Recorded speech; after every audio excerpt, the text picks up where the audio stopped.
So good morning and welcome everyone. I'm Father John Deere, and this is another great event with the Beatitude Center for the Nonviolent Jesus with my friend Marie Dennis. And just a few reminders as we start. Go ahead and mute yourselves and you can chat in the chat box, ask questions of Marie or me or each other, say hello to each other. That'd be wonderful. We're recording the program, and Ruth Ann and I will send that out in a day or two. So you'll all be able to watch it, hopefully. And Ruth Ann, as you know, is our co-host. And so you can also ask her questions, especially during the early part as we're settling in. If there are any problems, if I get disconnected, no problem, just keep listening to Marie. If there's any more serious problems, Ruth Ann and me and Marie, we'll all try to get back on. So, but we're very flexible, and worst comes to worst, there's always the recording. So what I'll do is give you a little opening prayer, and then I'll introduce our guest, and then Marie will talk, I hope, for 45 minutes or so, and then take your questions, and we'll have time for conversation for, we'll go for an hour and a half, I hope.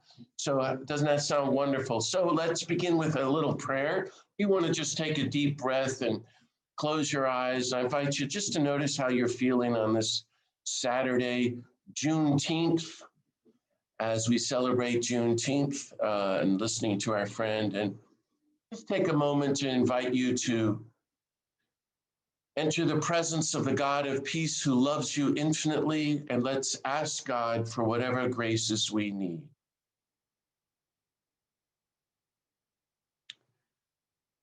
Beloved God of peace, thank you for all the blessings of life and love and peace that you give us. Be with us now as we hear our friend Marie Dennis reflect with us on your call to peacemaking and gospel nonviolence.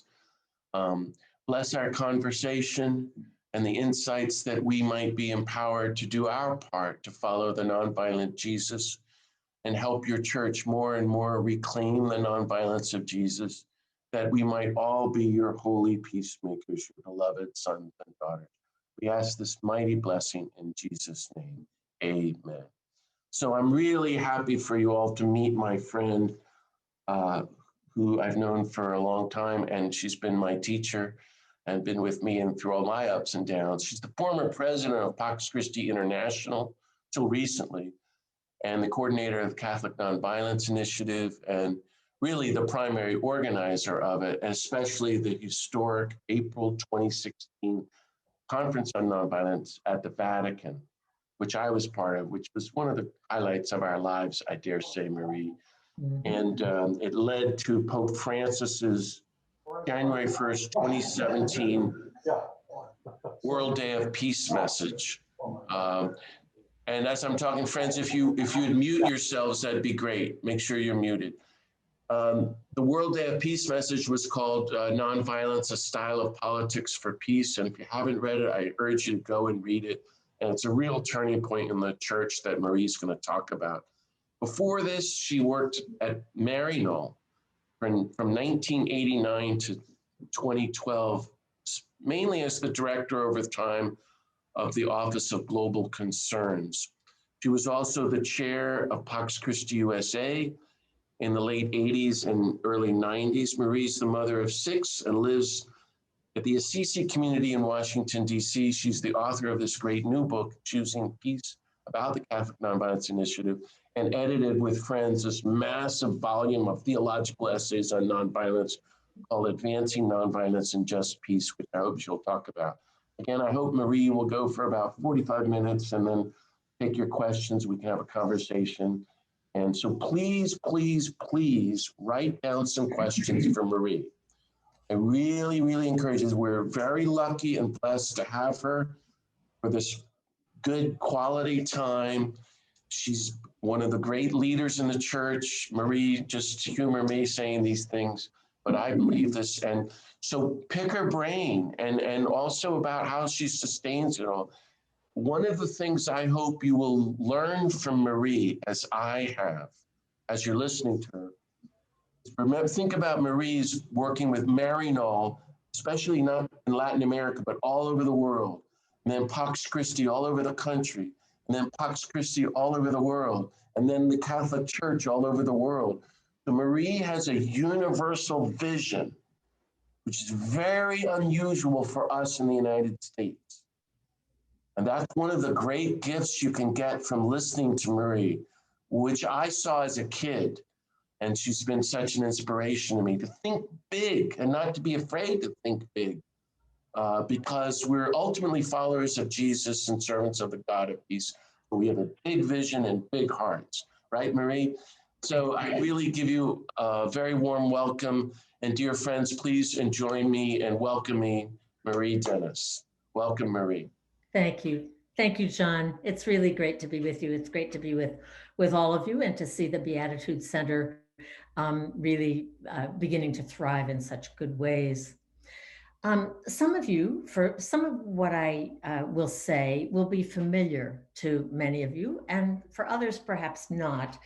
So bear with me a bit, because I hope that our conversation along the way will open up many new doors. So, as John suggested, the Catholic Nonviolence Initiative, which is the sort of main work that I'm doing now, is a project of Pax Christi International that began with a few very simple questions that you may have already heard, but they're really foundational.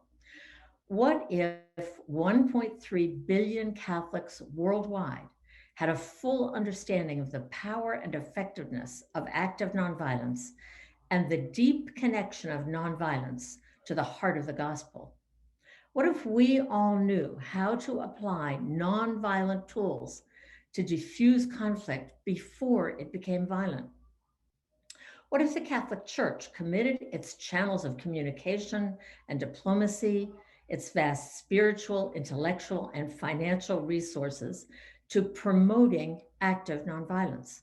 What if Catholic schools, colleges, universities, and seminaries integrated programs on nonviolence and just peace into their curricula, their research, their community outreach efforts, and on and on? These questions were discussed at that small conference that John mentioned on nonviolence and just peace that was held in Rome in 2016. It was, and sort of even at a very foundational level for me, having worked with Pax Christi for many years at that time, it was astounding to me that the Vatican would actually co-sponsor a conference with Pax Christi International. So just beginning there, that from the beginning of this particular conversation with the Vatican, and this was within the pontificate of Pope Francis, which was deliberate on our part. We felt that this was the moment to try to move nonviolence forward to a more central place in church teaching, that the Vatican would co-sponsor a conference with Pax Christi International was pretty extraordinary. There were about 85 people at that conference, which was in April of 2016. They were, and this was also intentional, they were in many instances from contexts of extreme violence and war. They were from Iraq and Afghanistan, Palestine and Uganda, South Sudan and Colombia, Guatemala, Mexico, Sri Lanka, and many, many other countries. Many participants had deep, deep experience personally with nonviolence, with practicing nonviolence under extremely challenging circumstances.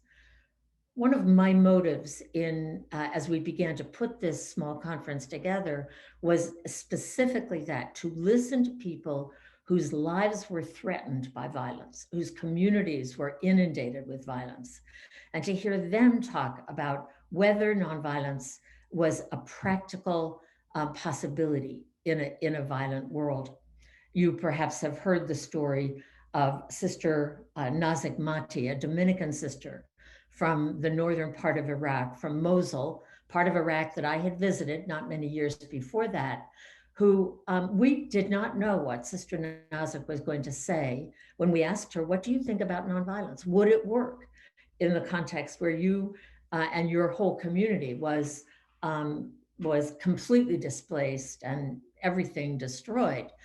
And she simply said, war is the mother of ignorance, isolation, and poverty.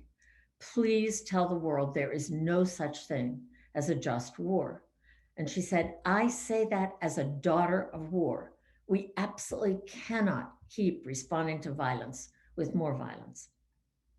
Another astounding spokesperson during our conference was Jesuit Francisco Leroux from Colombia, who also a participant in the conference, talked about how in Colombia, the just war paradigm, the just war framework had been used by all of the sides in Colombia's decades-long war, the guerrillas, the paramilitaries, the official army, to rationalize what became 50 years of killing, kidnapping, and enormous destruction. What they and so many others in that small conference shared with us in those days helped us to think much more deeply about, for example, to begin with, the nature of violence, which is both overt and direct, war and street violence and so on, but is also structural and systemic and cultural. We know that racism is violence, so is environmental destruction and political repression and apartheid and economic injustice. In those few days, we also developed a much deeper, more nuanced, and more complex understanding, at least some of us did, of nonviolence as an option that is actively working to stop repression and violence, but also working to promote social justice, human dignity, a healthy planet. We began to see more and more clearly what you, I'm sure, already know. I know John certainly has known. And that was that nonviolence is a spirituality, for sure. It's a way of life, it's a way of being. It's a global ethic, which is becoming more and more clear, and the church is already contributing and will contribute much more to that. And it's a very diverse set of tools for interrupting violence, for transforming conflict, for promoting social justice, and for working to protect ecological integrity.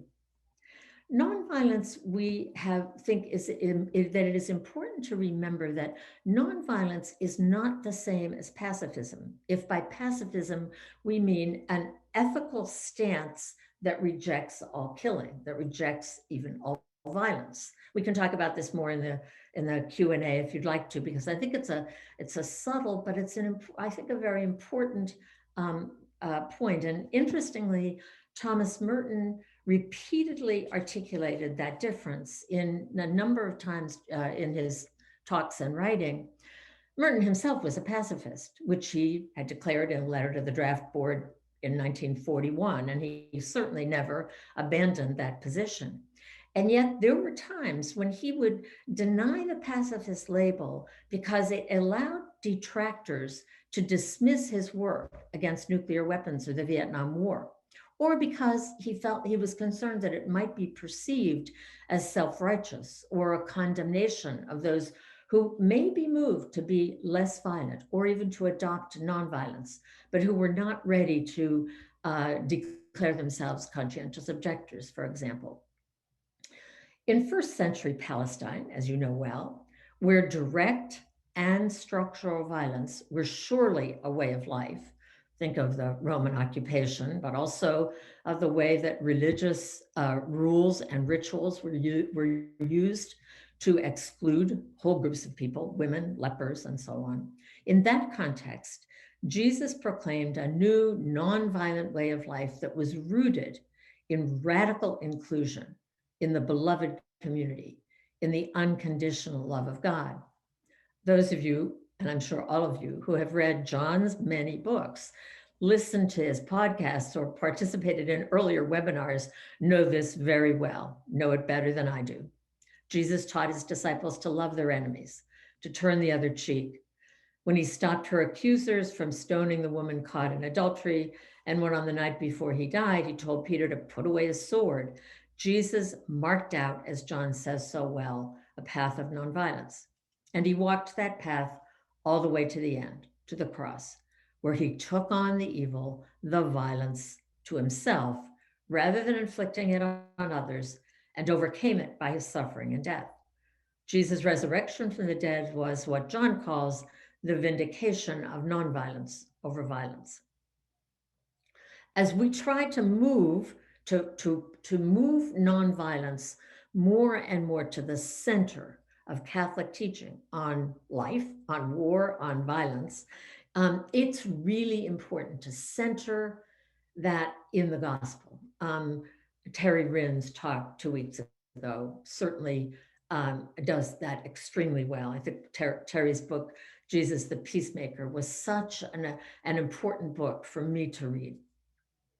Those of us who were gathered at the 2016 conference appealed to the church, as you've probably heard before, to further develop Catholic social teaching on nonviolence, to integrate nonviolence across the board into the life and the work of the church, to promote the development of nonviolent both practices and strategies, to lift up the voices of prophetic peacemakers and nonviolent activists around the world, and to move the just war tradition further and further into the background of Catholic teaching.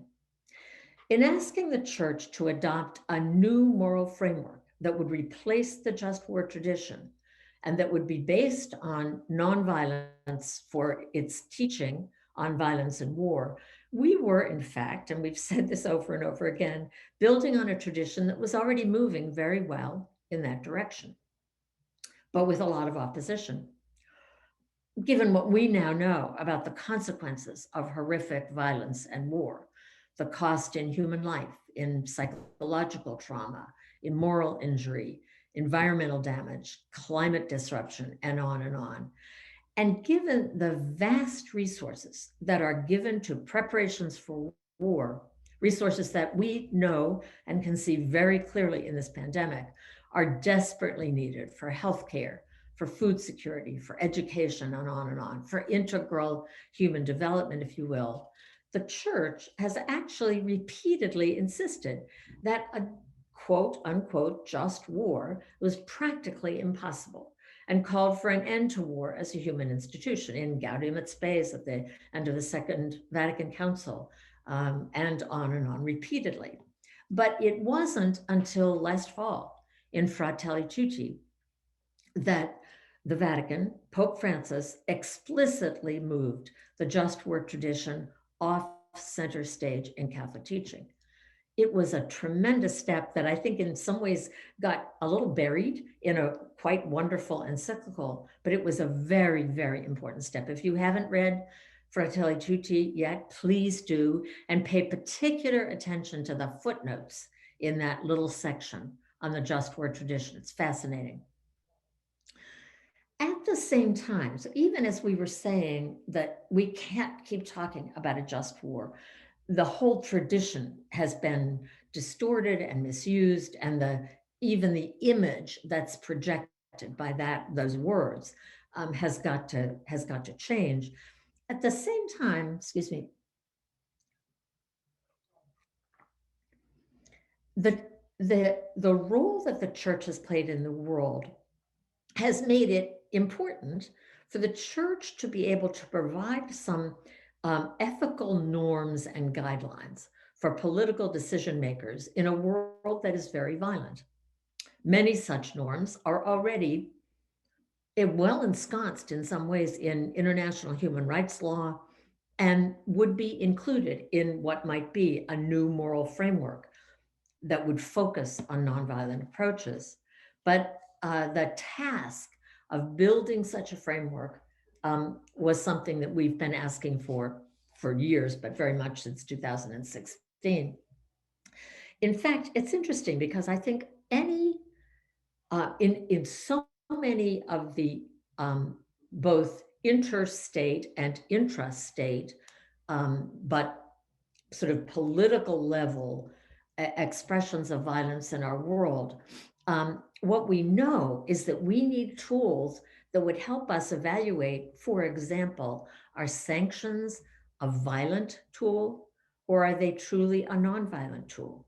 And in what cases? And what do they look like?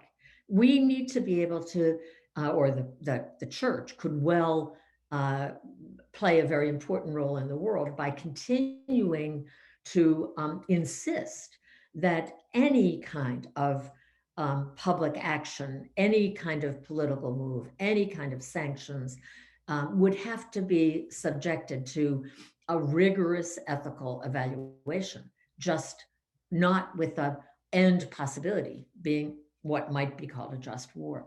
So, following the conference in 2016, we also, or during at the end of the conference, we also specifically asked Pope Francis to write an encyclical on nonviolence. And some people have asked us if the Fratelli Tutti was the encyclical, and no, it was not. We are still advocating for an encyclical on nonviolence because there is so much richness around the concept of nonviolence that needs to be opened up. The World Day of Peace message that John mentioned, Nonviolence, a Style of Politics for Peace, that was the 2017 World Day of Peace message, is a wonderful statement. It's very rich, it's very deep, and it needs to be opened up in lots of ways into an encyclical. We're still working on that. But in the World Day of Peace message, Pope Francis offered a very significant reflection on the practical application, including in public policies, of nonviolent approaches to just or integral peace. He talked about nonviolence both as a personal virtue rooted in human dignity and as a political strategy with justice and equity at the center. Nonviolence is powerful, he said, and potentially very effective, with roots in dialogue, respect, concern for the good of the other, mercy, and forgiveness. He said that an ethics of fraternity, he loves the word fraternity, and peaceful coexistence between individuals and among peoples simply cannot be based on a logic of fear, violence, and closed-mindedness, but on responsibility, respect, sincere dialogue.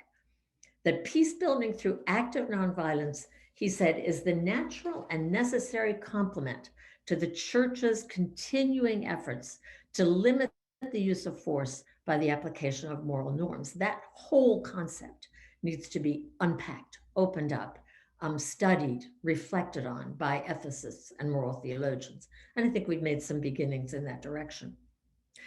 In that 2017 World Day of Peace message, Pope Francis offered a special challenge for political leaders, the heads of international institutions, and business and media executives to apply the Beatitudes in the exercise of their respective responsibilities. Fascinating. It's a great image, isn't it? What would it look like if the leadership of the world applied the Beatitudes in the exercise of their various responsibilities?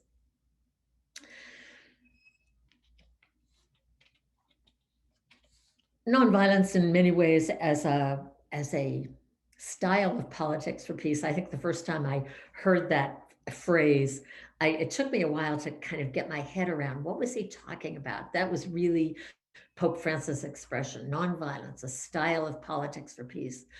What he was doing was moving nonviolence not away from, but expanding the reach of nonviolence, the responsibility of nonviolent action from the personal and the interpersonal to ensure that it also embraced the political, the social, the economic, and so on. A big step on the church. You might remember that in the 20th century, right up until probably about 1993, 92, the church had been pretty deliberately moving toward nonviolence. So in the early part of the 20th century, nonviolence was a personal choice. That was what, as far as we would go as a church. when there were phenomenal demonstrations of the power of nonviolence in the disintegration of the Soviet Union, in the fall of the Berlin Wall, in the people power revolution in the Philippines, and on in the 80s.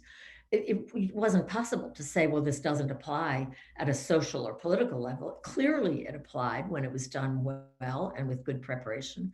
And so by the 90s, even the US bishops were saying, nonviolence does seem to have applications in the political arena, and it needs much more study, much more investment. We need to develop these ideas much more than we have. So from 1993 until 2016-17, there had been a kind of plateau with not a lot of official investment in thinking about this. But since then, I think it's moved along pretty well. So nonviolence, just a few thoughts about nonviolence. And I want to say, in even bringing this up, that the task that I've taken on with the Catholic Nonviolence Initiative over the last 5 to 6 years now is the task of trying to move the Catholic Church to center nonviolence and to have that affect everything that the church does, in sort of the same way that the church is now focused on Laudato Si. Very interesting. We can talk about that. I celebrate the amazing work that so many who are already experts in nonviolence, like John and Terry Wrynn, and now the Beatitude Center and Pace Bene, and the Meta Center on Nonviolence, and the Meta Peace Team, and so many other organizations are doing. That's not my expertise. My task, I feel like my task is to just try to move the institution to a new place. But just a few thoughts about nonviolence. First of all, it is not simple or safe. Think about Myanmar. Think about so many places where people have risked the dangers of acting nonviolently. It's not automatic, it's not short-lived, but it is a courageous choice on the part of many people, and it has been shown to be effective. A nonviolent struggle for social justice, and we all know this, can take many, many years, and that a nonviolent pathway, this is true of violent pathways as well, but a nonviolent pathway is often very far from linear. It often will take a long, long time. I was talking, one of my sons-in-law is a sociologist who does a lot of work on social movements, and he was talking about how, as people are beginning to study the impact of nonviolent actions more, that they're beginning to look at sort of what would nonviolent actions look like that would solve immediate examples of violence, street violence in our neighborhoods or our cities, and so on. And that is extremely important research, and we're beginning to see more and more ways that might work. But it also needs to remember that nonviolent process often will take decades. It would take a long, long time of building a culture of nonviolence, as well as immediate actions that might interrupt violence. In November of 2018, in this process of trying to move the church, after the 2016 conference, we gathered roundtables to look at very specific topics related to nonviolence. John and Terry Wrynn, for example, were both part of looking at what is the theological base or the scriptural base for the nonviolence that we espouse.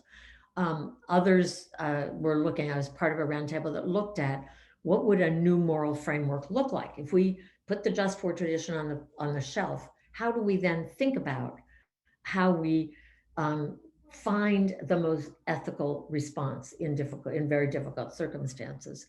A fourth roundtable looked at examples of Catholic engagement in nonviolent action in very different circumstances around the world, many different places.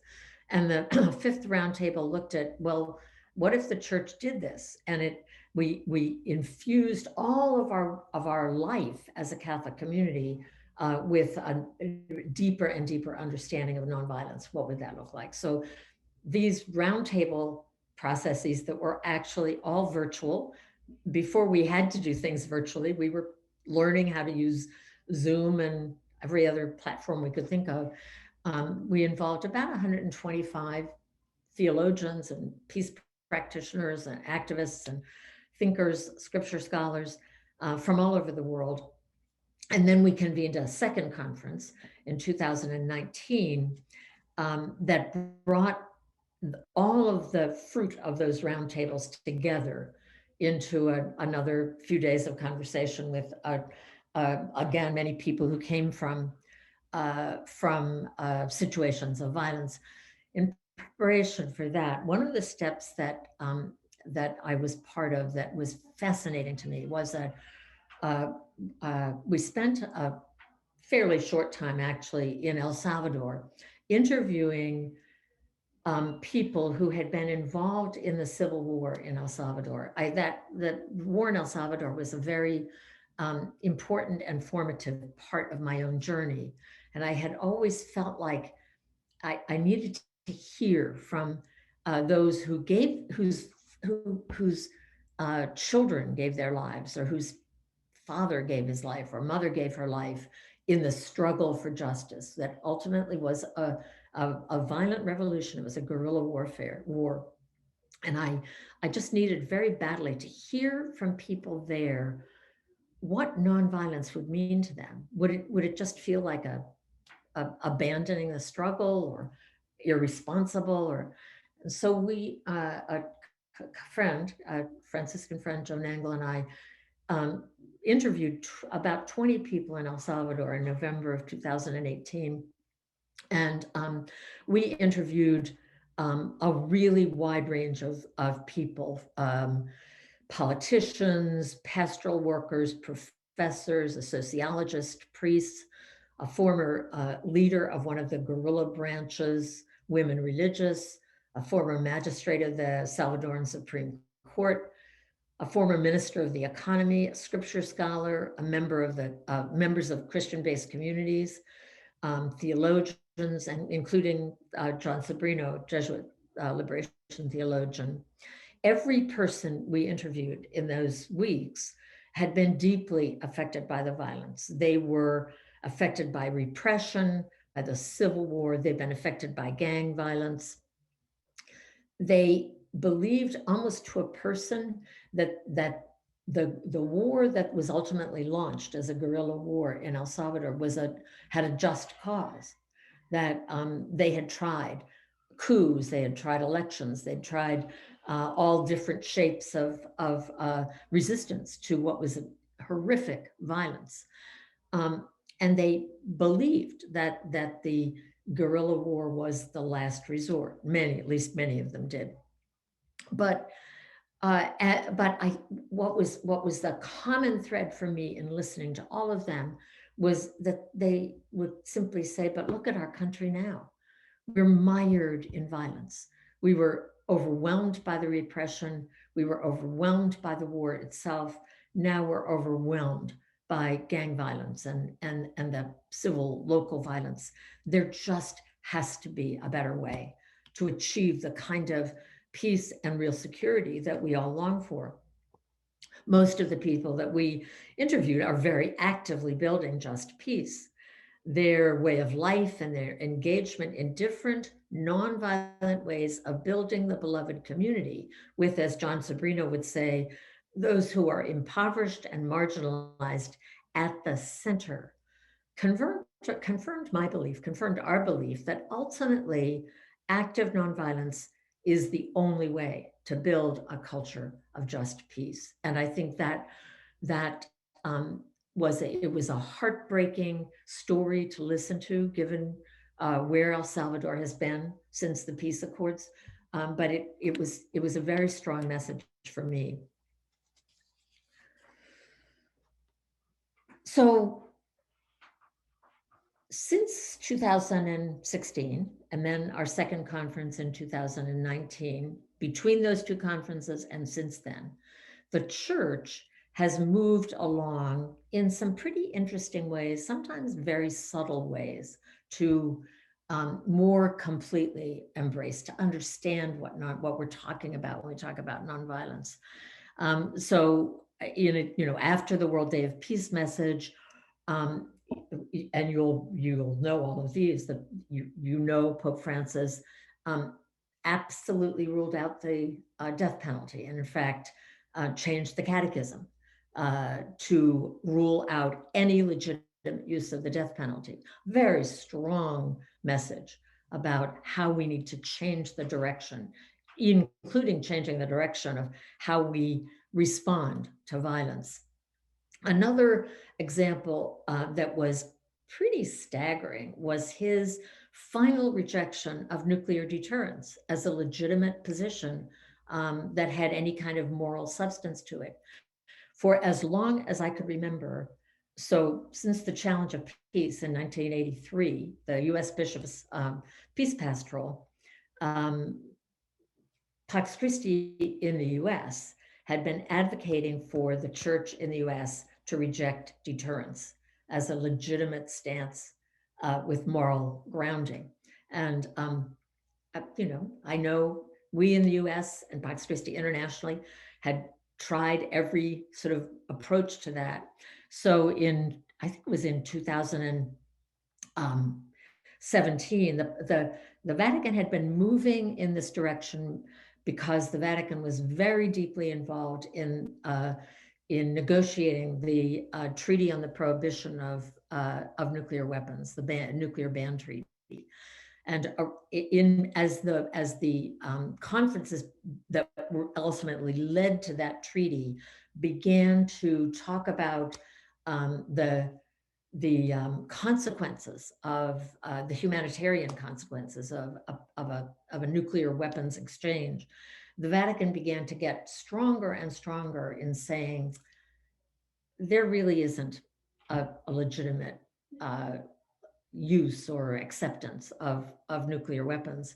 But it wasn't until 2017 at a conference that the Vatican called on nuclear disarmament that Pope Francis slipped into a little homily that he was giving to an audience. So we were, I don't know, a couple of hundred people probably listening to him. And he slipped into that there was no moral justification even for the possession of nuclear weapons. I can remember coming out of that audience and having people literally say, did he really say that? Did he mean that is the end of any legitimate acceptance of deterrence as a moral stance? Which he absolutely clearly did. At that same conference on nuclear disarmament, now this was 2017. We were between our two conferences. It was after the World Day of Peace message, almost a year. Bishop McElroy from San Diego was at the conference on nuclear disarmament. And again, he is giving a talk that I really thought I was hearing things when he said it. I wanted to stand up and cheer. He said, the church is in the midst of a fundamental reappraisal of how to balance the Christian obligation to nonviolence with the need to resist evil in the world. The traditional norms of just war, particularly jus ad bellum, increasingly appear to be incapable of effectively constraining violence in the modern world. The power of nonviolence, he said, once relegated to the category of romantic idealism, has emerged as a potent force for social transformation and the building of lasting peace. Bishop McElroy went on to say, the church must be a voice in the world, constantly pointing humanity toward the path of nonviolence and the logic of peace. This radically positive approach demands that we change the default position in our reasoning about war from acquiescence in patterns and structures of violence to an active and persistent engagement with strategies of peace. Unbelievable. That it was an astounding statement. And I think it very much reflects where the Catholic Church universally has been moving. So about a year after that, we had the second conference in April of 2019, which just enabled us to continue a process of pretty ongoing dialogue with the Vatican, particularly with the Dicastery for Promoting Integral Human Development, but also with, to some extent, and increasingly with the Vatican Secretary of State, with the Congregation for Catholic Education, with some international Catholic bodies, and we would like to do more in this direction and just haven't had time yet, but like Caritas and Jesuit Refugee Service and so on. But sort of in that process, so we've been sort of looking at the institution and trying to move the institution along, but at the same time recognizing that we need to listen very, very carefully to people from different contexts who have experience using nonviolence in violent contexts. Because we believe that nonviolence, for example, in the context of occupation in Palestine, or nonviolence in the context of poverty or street violence in Haiti, or nonviolence from the perspective of liberation theologians in Latin America, or nonviolence in Eastern Europe facing an uncertain future, nonviolence in post-colonial Africa, nonviolence in Myanmar following military coup, nonviolence in Asia and the Pacific, where the nuclear threat is very real, will look very different. But that in every single instance, there are people locally who are applying nonviolent approaches that reflect their own belief system, their own spirituality, their own way of life, and they're doing it successfully. Equally gratifying have been the response of many Catholic universities that have sponsored conferences and symposia of different kinds, that have had nonviolence specifically added to peace studies curricula, have begun to identify research topics that undergraduate and graduate students could, where students could make a contribution to the data that we need to understand what nonviolent strategies will work in what kinds of situations. Our ability as the Catholic Nonviolence Initiative to encourage thinking, to work at a more grassroots level has been almost completely to refer everybody to existing phenomenal work being done on nonviolence at the Beatitude Center or Pace Bene and on the others that I mentioned before. We are sponsoring a Catholic Nonviolence Week of Action. Last year was the first one. It's right at about the same time as Campaign Nonviolence, because we want to contribute in a positive way to that. But we're trying to get particularly Catholic communities, Catholic parishes, to become more comfortable with the language of nonviolence. It's fascinating to me how people push back, immediately assuming that we're talking about passivity or that we're talking about a personal spirituality, which of course we are talking about a personal spirituality, but about much more than that. We are just about to publish a kind of initial tool for policymakers, because we've been looking at what are we asking for? What if we at a local level, city council level, at a national level, US government, British government, Australian government, at the UN, what are we asking policymakers to do that would support more deliberate embrace of nonviolent options? And so we've been putting together just a little book of examples. We also did gather into a book that John mentioned very briefly, and I'll post the link to that in the chat. A second book called Advancing Nonviolence and Just Peace in the Church and the World, which is a kind of collection from all of the roundtables and the second conference that we had that we edited and put together. The obstacles are huge, including the powerful forces behind the very big business of making weapons and war. And you know that very well.